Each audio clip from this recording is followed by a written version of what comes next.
The Scorch Trials, Chapter 12, on this PDF, page 44. Once again, the Gladers' questions and arguments filled the air, but Thomas left.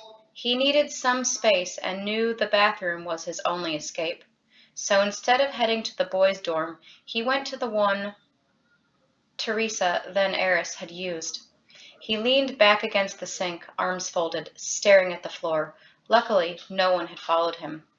He didn't know how to begin processing all the information. Bodies hanging from the ceiling, reeking of death and rot, then gone completely in a matter of minutes. A stranger and his desk appear out of nowhere with an impossible shield protecting them, then they disappear. And these were by far the least of their worries. It was clear now that the rescue from the maze had been a sham. But who were the pawns Wicked had used to pull the Gladers from the Creator's chamber, put them on that bus and bring them here? Had those people known they were going to be killed? Had they even really been killed? Ratman had said not to trust their eyes or their minds. How could they believe anything ever again? And worst of all, this stuff about them having the flare disease, about the trials earning them a cure. Thomas squeezed his eyes shut, closed, and rubbed his forehead. Teresa had been taken from him. None of them had families. The next morning they were supposed to start some ridiculous thing called Phase 2, which by the sound of it was going to be worse than the maze. All those crazy people out there, the cranks. How would they deal with them? He suddenly thought of Chuck and what he might say if he were there. Something probably simple. Something like, "This sucks." You'd be right, Chuck, Thomas thought. The whole world sucks. It had only been a few days since he'd seen his friend get stabbed in the heart. Poor Chuck had died as Thomas held him. And now Thomas couldn't help but think that, as horrible as it was, maybe that had been the best thing for Chuck. Maybe death was better than what lay ahead. His mind veered toward the tattoo on his neck. "Dude, how long it takes to drop a load?" It was Minho. Thomas looked up to see him standing in the doorway to the bathroom. "I can't stand it out there. Everyone talking over everybody else like a bunch of babies. Say what they want. We all know what we're gonna do."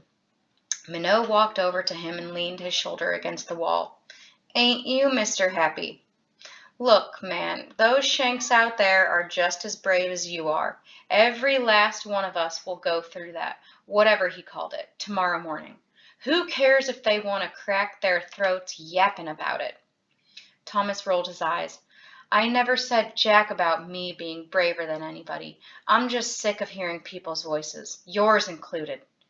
Minho snickered. "Slint-head, when you try to be mean, it's just freaking hilarious." "Thanks." Thomas paused. "Flat trans? Huh?"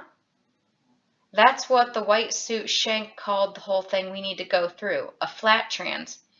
"Oh yeah, must be some kind of doorway." Thomas looked up at him.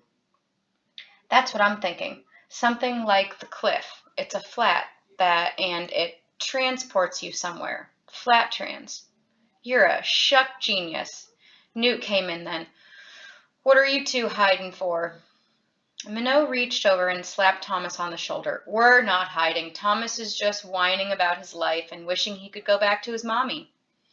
"Tommy," Newt said, not seeming amused, "you went through the changing, got some of your memories back. How much of this stuff do you remember?" Thomas had been thinking a lot about that. Much of what had come back after being stung by the griever had turned cloudy. "I don't know. I can't really picture the actual world outside or what it was like being involved with the people I helped design the maze. Most of it's either faded again or just gone. I've had a couple of weird dreams, but nothing that helps." They then went off on a discussion about some of the things they'd heard from their odd visitor, about the sun flares and the disease and how different things might be now that they knew they were being tested or experimented on, about a lot of things with no answers, all of it laced with an unspoken fear of the virus they'd supposedly been given. They finally lulled into silence. Well, we've got stuff to figure out, Newt said, and I need help to make sure the bloody food's not gone before we leave tomorrow. Something tells me we're going to need it. Thomas hadn't even thought of that. You're right. And people are still chowing down out there. Newt shook his head. No, Frypan took charge. The Shank's religious about food. I think he was glad to have something to be boss about again. But I'm scared people might get panicky and try to eat it anyway. Oh, come on, Minho said. Those of us who made it this far got here for a reason. All the idiots are dead by now. He looked sideways at Thomas, as if worried Thomas might think he'd included Chuck in that assessment, maybe even Teresa. Maybe, Newt responded. Hope so. Anyway, I was thinking we need to get organized, get things back together, act like we did at the Bloody Glade. Last few days have been miserable. Everybody moaning and groaning, no structure, no plan. It's driving me psycho. What'd you expect us to do? Minho asked. Form up lines and do push-ups? We're stuck in a stupid 3-room prison. Newt swatted at the air as if Minho's words were gnats. Whatever. I'm just saying things are obviously going to change tomorrow and we gotta be ready to face it. Despite all the talk, Thomas felt like Newt was failing to make his point. What are you getting at? Newt paused while he looked at Thomas, then Minho. We need to make sure we have a solid leader when tomorrow comes. There can't be any doubt who's in charge. That's the lamest shuck-faced thing you've ever barked, Minho said. You're the leader, and you know it. We all know it. Newt shook his head adamantly.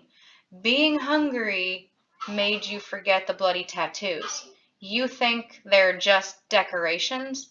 Oh, come on, Minho retorted. You really think it means anything? They're just playing with our heads.